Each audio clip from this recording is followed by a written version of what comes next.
might think you know horror, but you don't. From real-life legal nightmares to completely taboo themes like incest and pedophilia, here are 5 Japanese horror games that will actually ruin your day.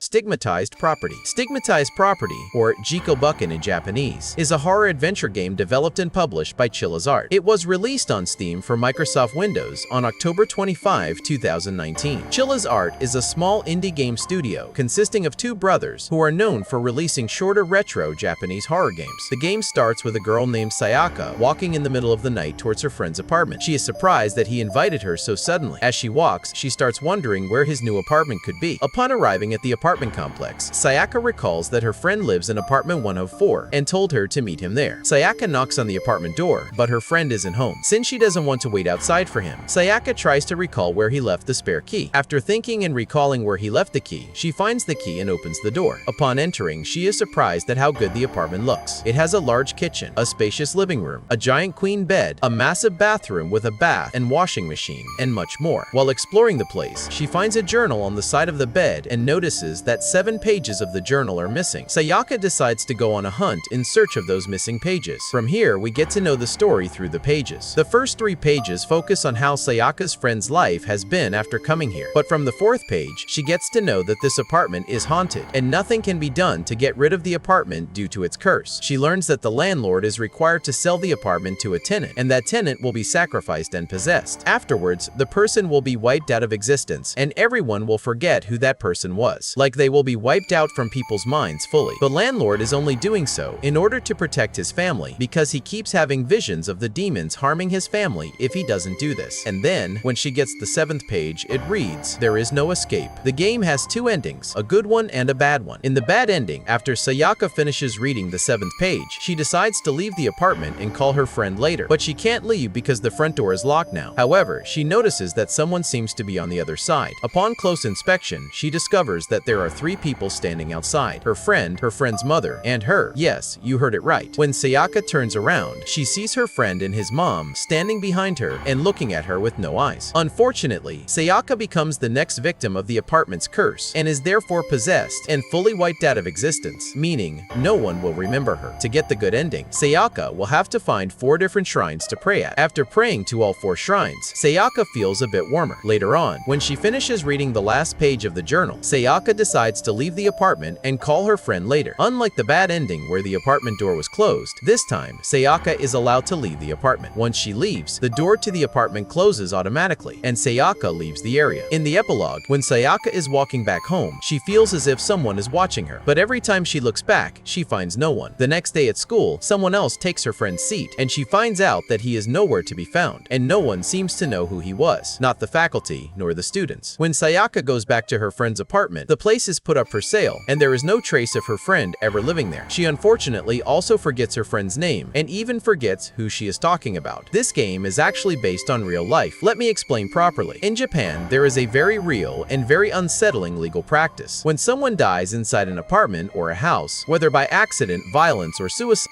the property is required by law to be disclosed to any future tenants. Real estate agents have to tell potential renters about the death. Because of this, these homes sit empty for years. Nobody wants to move into a place where a death has already happened. And when they finally do get rented, the price is far lower than anything else in the area. These properties are called Jikobuken, meaning stigmatized properties. And Chilla's Art made a horror game about it. The apartment complex eats people by not only killing and possessing them, but disappearing them from the world and the memory of their loved ones. You can mourn death, but how would you mourn someone who doesn't exist? The grainy graphics also give found footage vibes. If you ever purchase property in Japan, make sure it's not a stigmatized property.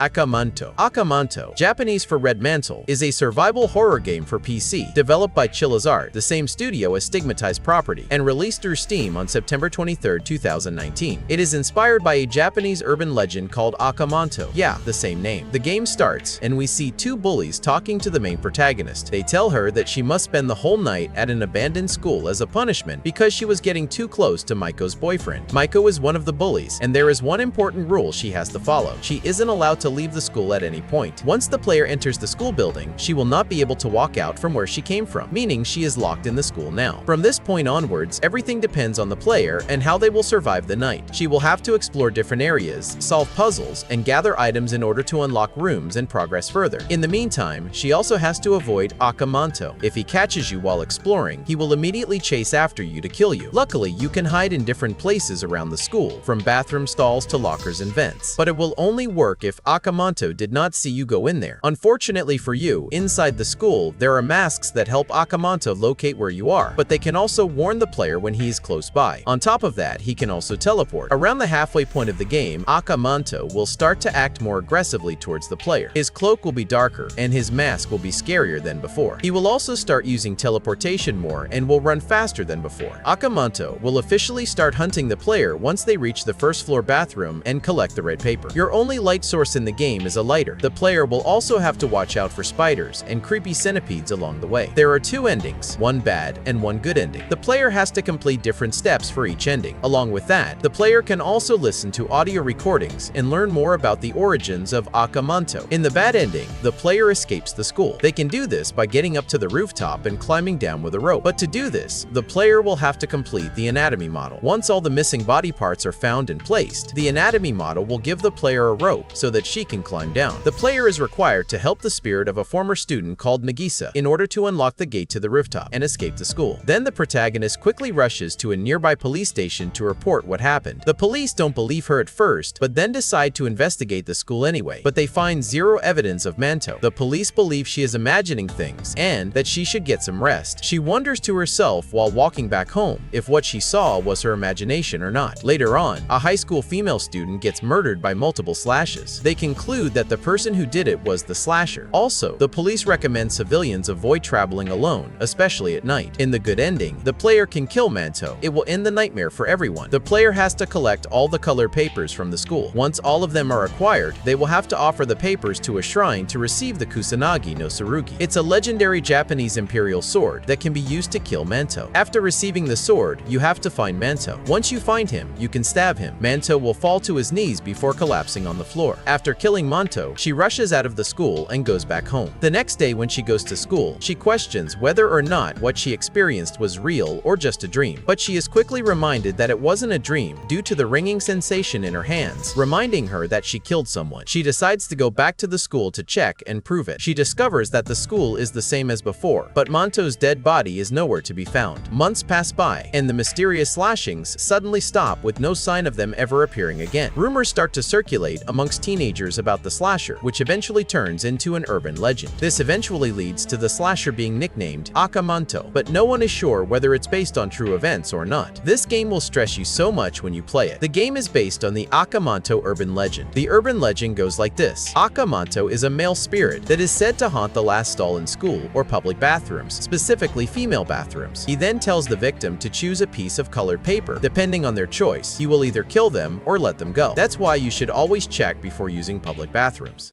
Kuon. Kuon was developed by From Software, the same studio that would later create Dark Souls and Elden Ring, and published by Age Tech. It released in Japan in 2004 for the PlayStation 2, with a European release on April 14, 2006. To this day, it remains one of the rarest PlayStation 2 games in existence. Sealed mint copies have sold for thousands of pounds. It received mediocre reviews at launch, was printed in very small numbers, and quietly vanished from the conversation. Kuon takes place in and around Fujiwara Manor, an estate in Kyoto, Japan, during the Heian period. At the center of everything are two magical mulberry trees, planted near the manor by the Hata clan. These trees produce silkworms, and those silkworms weave cocoons around the dead and bring them back to life. But the resurrection doesn't last on its own. To stay alive, the resurrected have to keep merging with other living beings and absorbing their grudges. The whole point of the mulberry trees is to make this happen 9 times, completing the Kuon ritual and creating a being which will become a new mulberry itself. Most of the characters in this game are either fully trained or still still learning on Myoto, which in the English version is just called exorcism. The main antagonist is Ashia Doman, an exorcist who becomes obsessed with the mulberry trees and the Kuon ritual. The game gives you 3 playable characters: Utsuki, who is Doman's own daughter and has spent her life living near one of the mulberry trees with her sister Kureha; Sakuya, an exorcist still in training and one of Doman's apprentices; and finally, Aide no Seimei, a master exorcist and Doman's direct rival. The story is split into 3 parts. The Yin phase follows Utsuki, the Yang phase follows Sakuya, and the Kuon phase, which only unlocks after completing the first 2, follows Aide no Seimei. Utsuki and Kureha arrive at Fujiwara Manor looking for their missing father. They get separated almost immediately, leaving Utsuki alone to defend herself against the monsters roaming the grounds. At the same time, Sakuya arrives with 3 of Doman's disciples, including her brother, to investigate rumors of terrible incidents at the manor. As they investigate, Sakuya fights off the monsters, and 2 of the disciples are killed and corrupted by the monsters. While exploring, Utsuki and Sakuya find notes left by Doman and members of the Fujiwara clan. It is revealed that when Kureha died in an accident for which Utsuki is presumed responsible, Doman was tempted by the mulberry's twin spirits to subject Kureha to the Kuon ritual, performed using a bizarre chest. Doman didn't stop there though. He dragged members of the Fujiwara family and other victims into the ritual too, bringing them back as completely messed up monsters. While exploring the area later, Sakuya manages to burn down one of the mulberry trees. The crazy part is finding out Utsuki was actually already absorbed by Kureha. Pretty much her entire narrative was just a dream she was having while being absorbed. Utsuki finally wakes up and tries fighting against Kureha's control, but she loses the struggle and ends up absorbing Sakuya's older brother. Both of them eventually make their way to the underground chamber where Doman did all his twisted experiments. Even though Utsuki has become terrifying and ends up attacking her, Sakuya refuses to give up and promises to save her. Getting wind of what Doman was up to, Aide no Seimei shows up and makes her way through the Fujiwara estate. Along the way, she runs into a badly hurt Sakuya, who practically begs her to save Utsuki. Seimei also crosses paths with an exhausted Utsuki, managing to calm her down for a brief moment. When she finally confronts Doman, the guy admits he actually wants Seimei to be the 9th and final sacrifice for the Kuon ritual. Seimei ends up killing Doman, but then the possessed Utsuki grabs his body and climbs into that prepared chest, kicking off the final phase of the ritual. Seimei manages to seal away the power of the surviving mulberry tree, but before she can kill Utsuki, Sakuya steps in and stops her. Seimei decides to walk away, though she warns Sakuya that this new being has the potential to become pure evil. During the end credits, Sakuya gently coaxes the child born from the ritual, a little girl who looks exactly like Utsuki, to step outside the Fujiwara grounds for the very first time. The 2 of them walk off together, leaving what happens next to them completely up in the air. The atmosphere of this game really makes it disturbing and gives an eerie feeling. The manor was pretty much doomed before you even stepped foot in it. The game keeps this awful tension going the entire time without giving you a single break. Your standard Gaki is this tiny, bloated thing, half-rotten and drenched in blood. But honestly, that's nothing compared to the bigger demons, like the centipede woman, who literally tears herself apart when she transforms. Most of the corpses you find are horribly disfigured. I wish this game had got more recognition.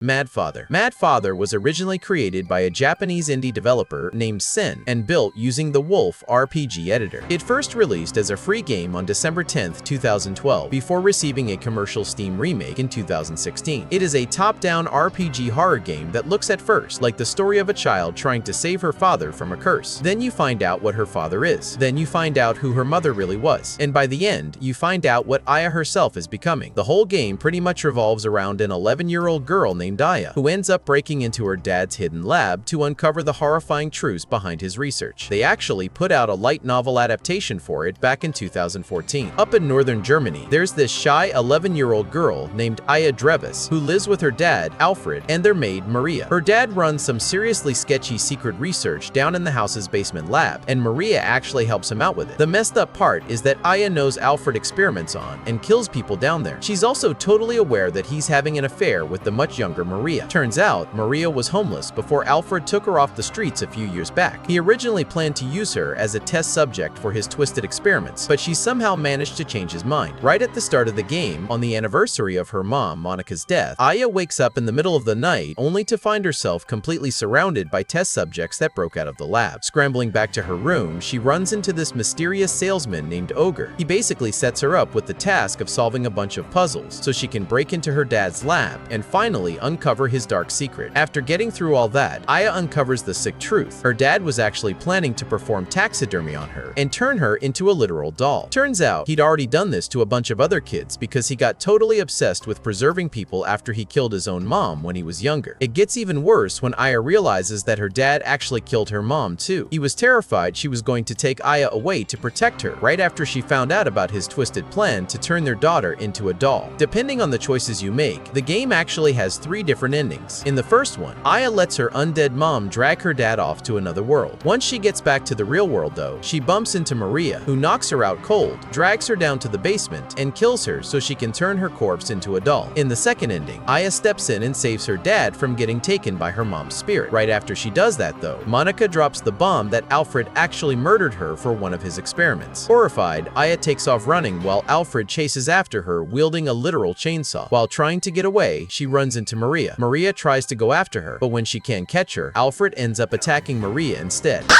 From there, the game splits into 2 possible endings depending on what Aya does next. If she ignores Maria and just tries to escape the mansion on her own, her dad catches her and kills her, eventually performing taxidermy on her corpse to turn her into one of his dolls. In the true ending, Aya actually helps Maria out and says the 2 of them should just live together from now on. Maria then kills Alfred, and the 2 of them leave the mansion, which ends up getting burned to the ground by Robin, the spirit of one of Alfred's human test subjects. As they're walking away from the burning mansion, Aya spots her dad's medical book that somehow survived the fire. She decides to grab it as she and Maria head off to start a fresh life together. Meanwhile, back inside the house, Ogre actually teleports Alfred's spirit to some other world. Over there, he's totally free to experiment as much as he wants, eventually making a fully grown adult clone of his daughter, which perfectly sets up the events for Mizao. Jump ahead a few years, and Aya and Maria have set up a clinic where they offer medical help completely for free. This poor woman named Jean Rooney comes in for a checkup, and Aya ends up knocking her out with anesthesia, telling her she won't have to suffer from her illnesses anymore. In the next room over, Maria is just thinking about how Aya has turned out exactly like her dad. She notes that these dark tendencies definitely run in the family, pretty much confirming that Aya has completely followed in her dad's twisted footsteps. In the game's remake, they actually added a brand new epilogue where an adult Aya finds herself trapped in a nightmare version of her old house. The massive twist here is finding out that Aya was actually twisted from the very beginning. She gets these flashbacks of hurting animals, and her dad basically just taught her to say she was sorry whenever she did it. By reading through all the scattered diary entries, journals, and letters around the house, you find out Monica was intentionally trying to create the ultimate successor to carry on her family's demonic legacy. So, Aya actually inherited all those messed up tendencies from her mom, not Alfred. This whole family is seriously fucked up, to be honest. The thing is, Mad Father isn't actually disturbing because of Alfred. He is exactly what he appears to be from the very first screen. The game is disturbing because of Aya. It spends its entire runtime making you want to protect her, root for her, and feel this genuine empathy for the love she has toward people who absolutely do not deserve it.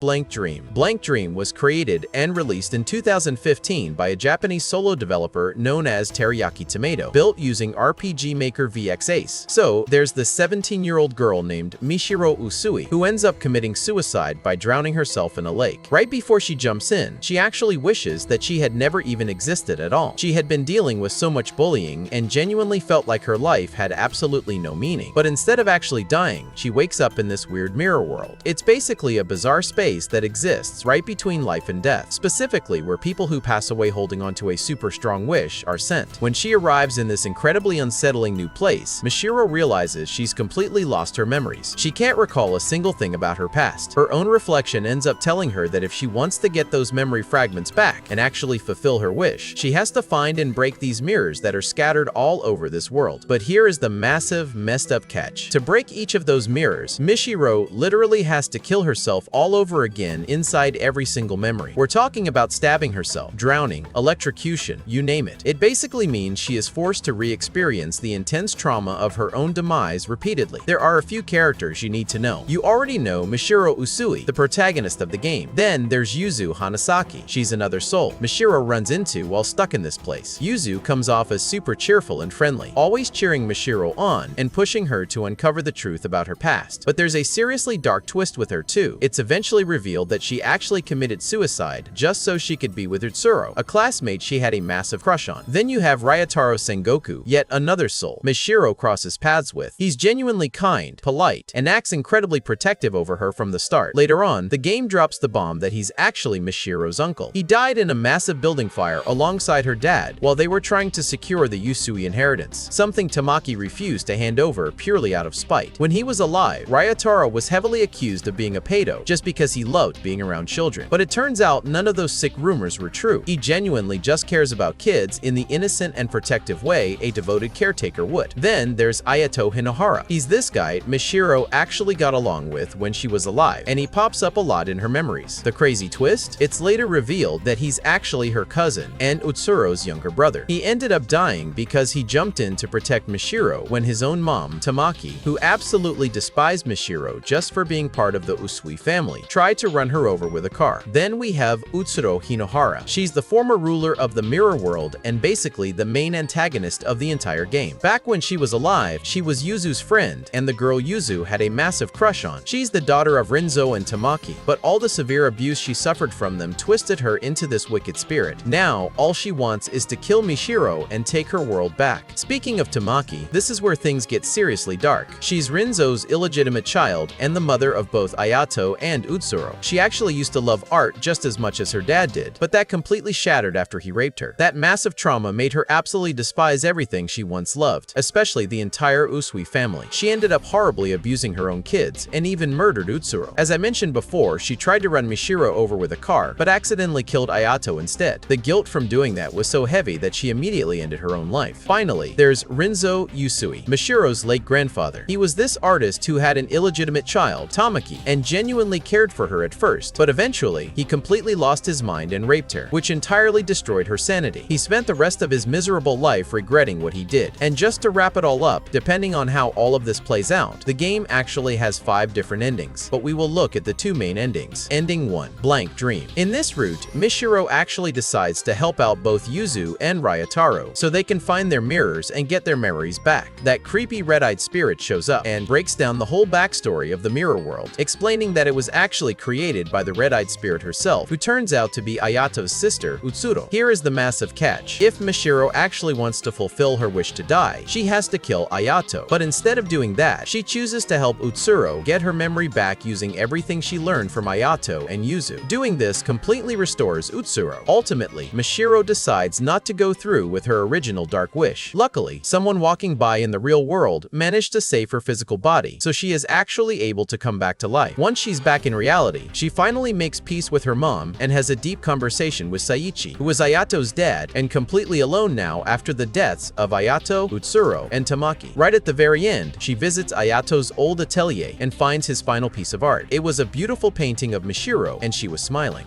The title of the piece, Blank Dream. Ending 5, Mistakes Repeated. If Mishiro is in the realm of blood and she decides to lash out at the bullies, she has the option to stay longer within the memory. She ends up brutally stabbing all the bullies. This causes her to completely lose her grip on sanity, losing herself to the mirror world forever, just like it happened to Utsuro before her. She completely snapped and attacked one of her bullies with a knife, actually drawing blood. This incident caused her mother to become incredibly strict and emotionally distant toward her. To make matters even worse, if the player chooses to stay longer in the mirror to have Mishiro get her revenge, the player will be required to murder all 3 of the delinquents in the room. Afterwards, Mishiro will laugh, covered in blood, similar to what occurred to Utsuro, the 2 having broke after reliving their past trauma. If you are watching this and any part of this story sounds familiar, that feeling of being invisible, of being exhausted by everything, of wishing you could simply stop existing, please talk to someone and get help. Blank Dream is really one of those games that just slowly creeps up on you. The way the messed up family dynamics and the heavy plot points slowly unravel, it just hits different. Honestly, there's this specific, unsettling eeriness to classic RPG Maker games that most modern releases can't even begin to compete with. There is so much more to dig into, and I would absolutely love to make full deep dive videos on each of these games so I can actually explain their stories properly. Let me know in the comments if you guys would want to see dedicated standalone videos for them. Also, if you know any obscure facts or crazy hidden lore about any of the games we talked about today, definitely drop them down below. The next part should be popping up on your screen right about now.